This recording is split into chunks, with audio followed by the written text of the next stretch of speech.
This is a video I've been wanting to make for a while. I started this spiral staircase probably approaching 10 years ago, but I didn't want to do a video on this one until I was completely finished, and I finally finished it this spring.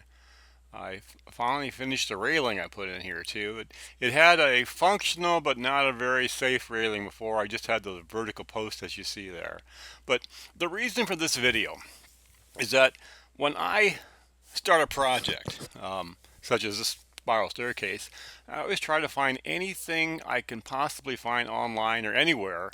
I stopped and looked at a few of them and I thought, well, if I can kind of build on people's successes or eliminate their failures, it might help me on my projects of what to do, what direction to go. And I knew I could not make this thing entirely in one piece and then ship it out, have it powder coated, and then put back in place with a crane or something. So it had to be piece by piece made. And I made this with basically fairly common tools. I mean, MIG welders, I guess the most extreme, and chop saws and whatnot. But yeah, and the reason for the spiral staircase, the problem I was looking at here, I have a greenhouse with two levels.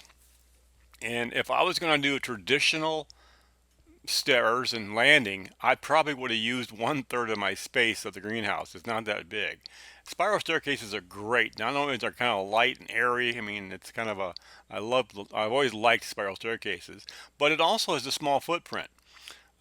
This is about 6 foot diameter footprint, all it takes. And one of the reasons I wanted at least a 6 foot, I've seen some very small, very narrow or stairways and spiral staircases, and if you have a real small, like a 2 foot or so diameter, you got real narrow steps and you got to be really careful in your foot placement, and the wider you are, the safer it is basically. However, you get a lot longer distance level arm there too. You need to make it stronger because you're putting, of course, a lot more perceived weight by the longer lever arm when you're stepping on it. So this video is basically how I made this. It's a lot of work. If you're crazy enough to do this, well, I hope this video will help you down the road. But it turned out real nice. Originally I had plywood steps, and that was one of the mistakes I made earlier on because plywood just doesn't hold up to the internal weather of the greenhouse. And yes, you do have internal weather, especially in the wintertime. A lot of times we'll have ice in the ceiling. Sun will come up, thaw, and next thing you know, we have like rain clouds in here dripping water. And even though it had a good coating, it still would not hold up. Secondly, I was actually able to find this TimberTech material, even though they stopped making this particular type. This is the new type, almost matched the color profile. It's a little more aggressive on the treads, which is also good because the plywood was also slippery. Anything, it had no grip to it, and so yeah, this is good all around. So how I did this is, this railing, what I just added this spring. I like the way it looks, but also it gives a lot more structure. These 3 rods I bent and put around there kind of actually as a binding and to keep all the railings from moving out. I had a little bit of a problem and bent one of these railings here a couple years ago, and I thought, time to do something better. So I upgraded the railings and added the ornaments, which actually are functional. So let's just get into this a little bit. The landing, first off, the first step is really part of the whole assembly here. It's got to be uber strong, and this is all out of steel.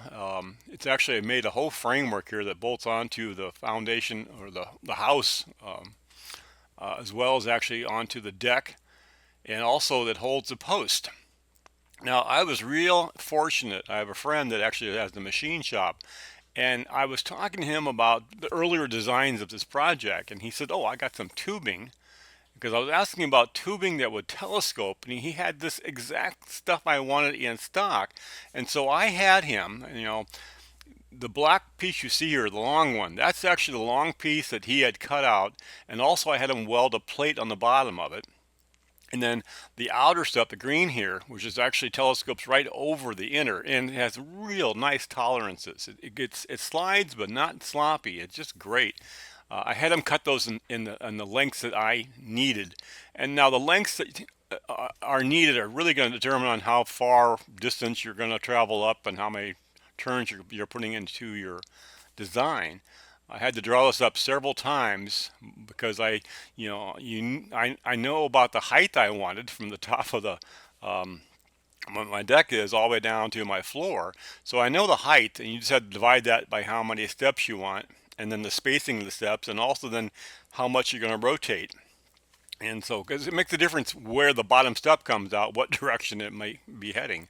So it actually turned out well with how I had it designed, but that was a great start getting all of these pieces together. Now these smaller bands here, the black ones on the black, that is just this outer tubing. I painted a different color and I cut it with a chop saw just to make these braces for this upper railing I have here. I did bend the metal, and then I went ahead and glued up some just pine strips. I glued up. I built a jig that had a curve to it, a little bit over curved because always get some spring back, and glued it up, and then took it to a router table. Now here's a close-up of it. There's also set screws here. You cannot see it. It's black on black, but I use set screws to kind of hold everything in place. And I did not even glue or attach the railing permanently, which is probably good because this all needs to be refinished. It's weathered quite a lot in the last few years. But that's the upper railings. I do like that little curve look because it kind of fits in with everything. So here's the top part again of that first step I had here, and I used yet another piece of the outer tubing, and I just cut it back a little bit more than usual, and then ground some even more space to it, welded on some flanges, and there's also some flanges on the back you can't see, and I used a pretty high grade bolt to really kind of torque it on. And I thought about even adding a spacer down here, but it's not necessary. This is not going to go anywhere. So that actually worked very well. Didn't have too much of a problem with that. This is a bottom picture of it. It's very strong. I got some diagonals back here to keep it from moving around. Drilled some holes so you can actually screw the decking into that. And yes, you're going to get your mud daubers, and you're going to see lots of dust and stuff coming up because this is a greenhouse with open windows, and you're going to get critters from time to time. Okay, here's the base I was talking about. Now, I knew the height of the floor I wanted, so I went ahead and dug down. It was only about 3 or 4 feet down, and I hit solid rock.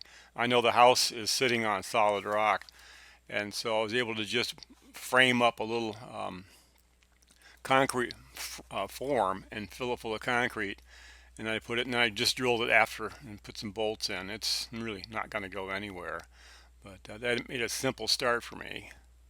Now on the steps here, all these are just the same design, and I had a jig. I just cobbled together a wood jig that held everything at the right angle, and also had a couple pieces of metal that would hold the tubing at the right perpendicular, right 90-degree angle from the rest of the frame. Now I also have I had a piece of the internal tubing left over I cut down, and I welded on a piece of angle iron on top of that. And as I was welding this up, I would stick it in the bottom here. Of course, I was welding it upside down, and it would rotate between the two long arms here, and then I could just measure the distance, and that would help tell me if it's actually 90 degrees or not, if I had to kind of adjust it a little bit before the final weld. But it all turned out quite fine. And these angles here, these really were not in the original design. I thought I would have enough strength because every step is tied to the next step, one below and of course the one above it. But the longer lever arm I talked about, the 3 foot out there, that's a long way to hold that support. And I had a fairly, well, let's say, heavy friend come over one day, and I was getting it set up, and he kind of walked up and down, and sure enough, there was enough movement and bending that I thought it needed some extra support.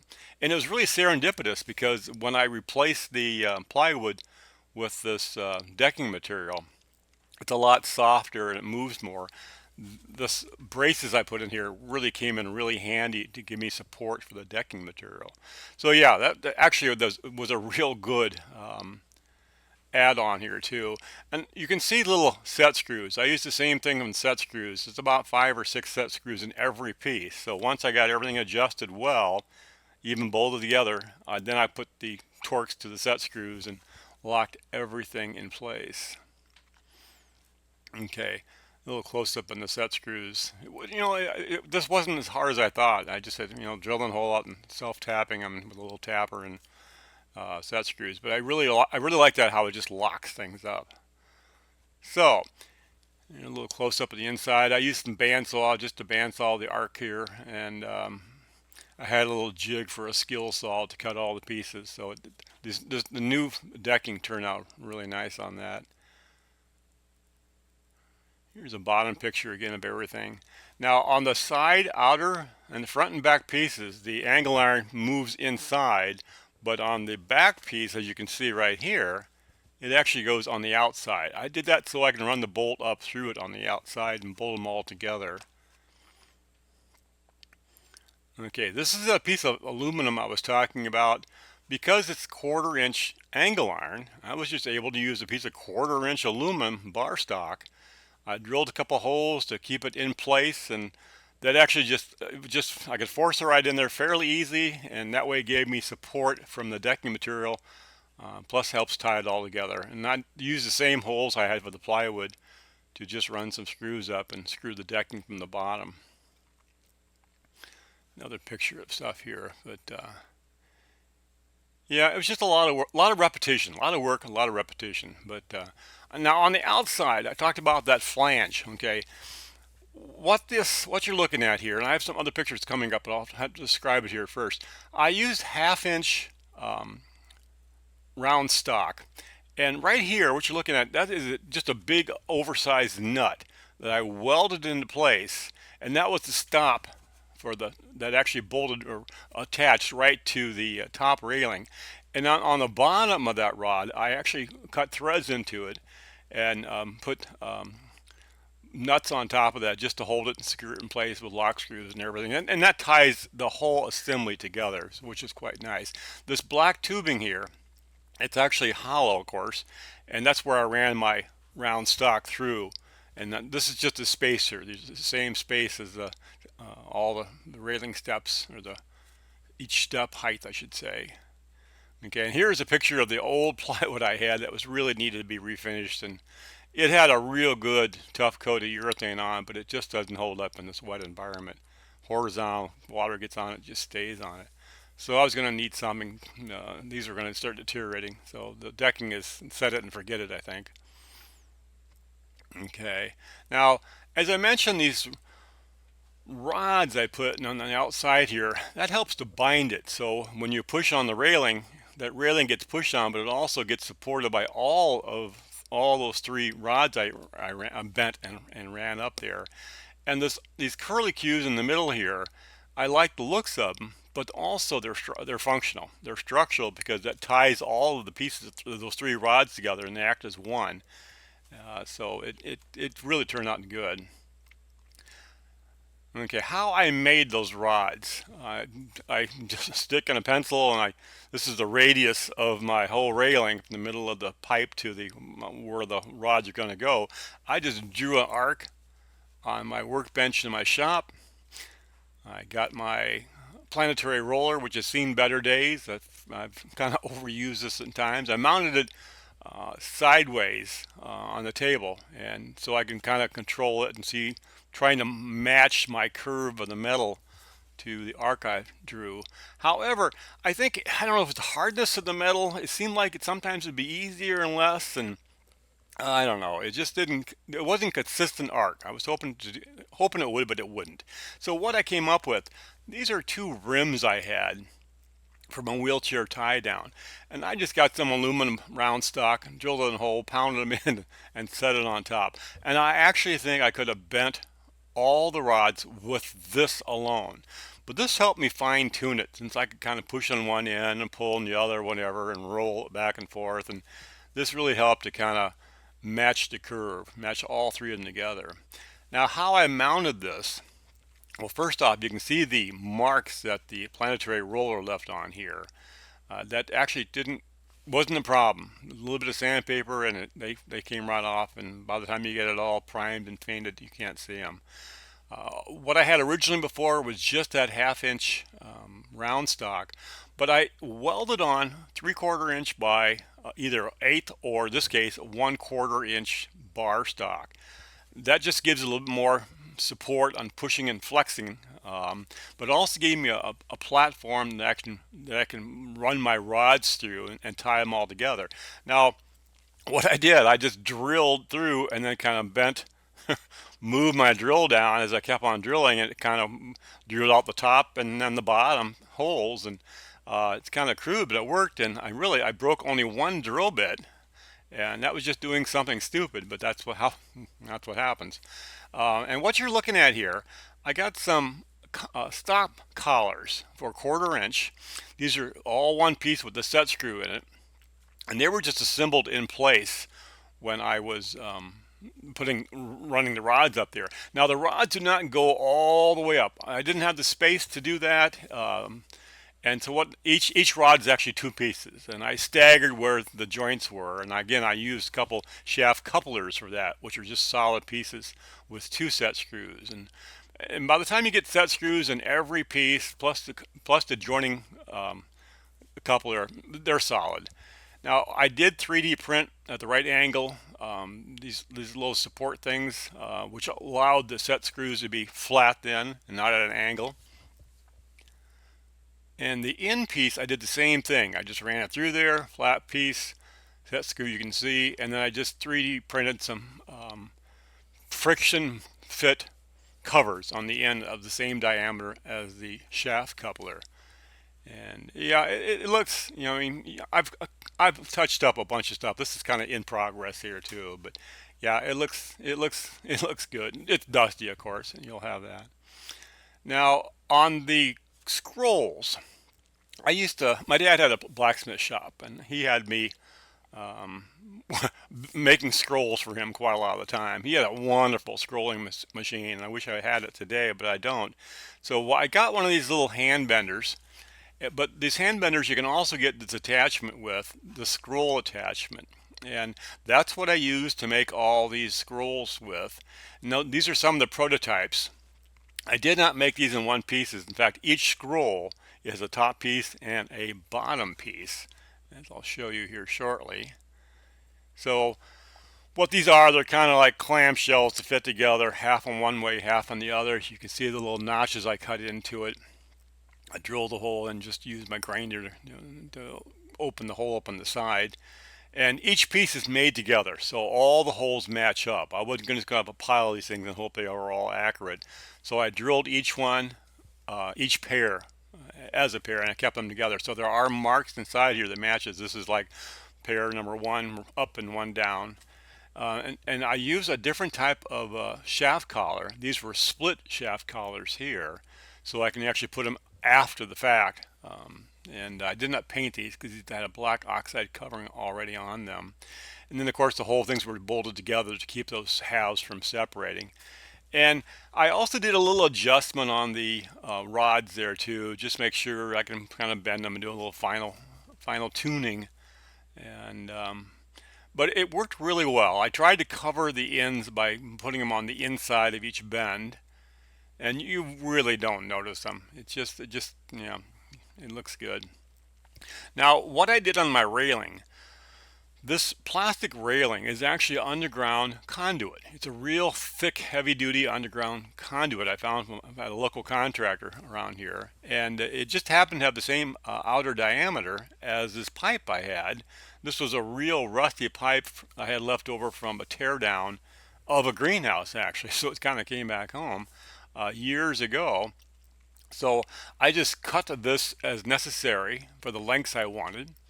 I put a wood dowel, which I did sand off a little bit to kind of approximate what little curve there was in here. And what you can't see in the back, there's a little hole drilled in the back side, which I then stuck a wood screw in there just to kind of lock that dowel in place. Now, when it comes to the top of the railing here, I just got some 1 inch wide by quarter flat stock and welded it on the bottom here. So that piece is on the top. Did the same type of flat stock, welded it onto the tubing I had, put a bolt through there. Perfect. Now the end piece was similar, except I 3D printed it. This is a bolt, a long bolt that actually goes most of the way up here. And I was just thinking if it ever got hit, and this, that's 3D printing it's nice, but you really can't trust it sometimes. So I put a bolt there just in case if it got hit, that bolt was going to give it a little bit more security. And what's nice about these, just bolting them on like this, I, I can make it fit the angle. So it didn't have to weld the correct angle. Now the bottom pieces here, you can see that they're just bolted on like I talked about with this nut here a little bit better. And also on the end pieces, the top and the bottom couple pieces, I used 1/4 inch thick flat stock for this, whereas in the rest of the side pieces that were actually already internal, so to speak, they're just 1/8 thick. I didn't really need that much strength to it, and I did want to kind of keep the weight down a little bit. The front part here too, you're going to notice that the front post is missing here. I got used to just cutting the corner, and I think that would probably might even be in the way. So I just didn't even add it. So this is my final post you're going to see here, but there is still one more step. And how I did on the bottom here, this is just square tubing that I welded up some threaded rod on the end piece. This one actually has a hole.